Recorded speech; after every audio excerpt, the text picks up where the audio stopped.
سوگند به نام پاک خدا، سوگند به شیر سفید مادرم، سوگند به دعای نیک پدر و مادران، سوگند به نان و نمک دسترخوان پیر و جوان، سوگند به آب و خاک مقدس وطن که مسئولیت تقدیر امروز و آینده دولت و ملت تاجیک را بر دوش میگیرم. وطن بگنجی گوهر باری پاکیزت، بجانت بجانت بجانت قسم، به هر برگی سرخی گلی لالت، به آرمانی خوش خفتگانت قسم.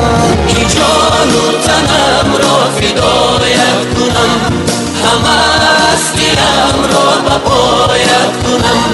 قسم قسم به نامت قسم ای وطن، وطن وطن به نامت قسم ای وطن.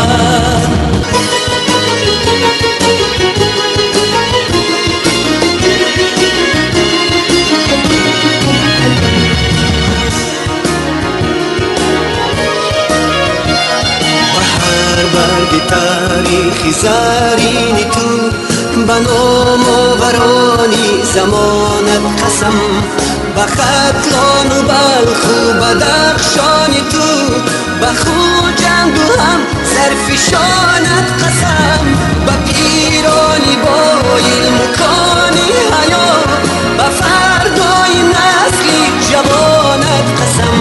قسم قسم به نامت قسم ای وطن، وطن وطن به نامت قسم ای وطن.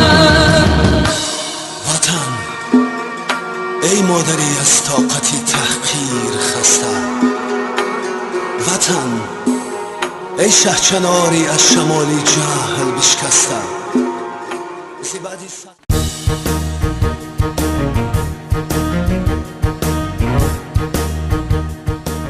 با نامی به عالم آورش خورد قسم، با شیر سفید مادرش خورد قسم، با هستی ننگ پرورش خورد قسم، با هر سر جان کشورش خورد قسم.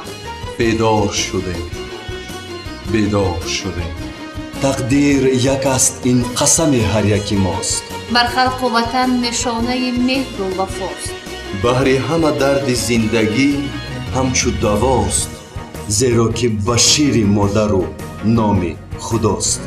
در این قسمیم، در این قسمیم. تقدیر امروز و آینده دولت و ملت تاجیک را بر دوش میگیرم.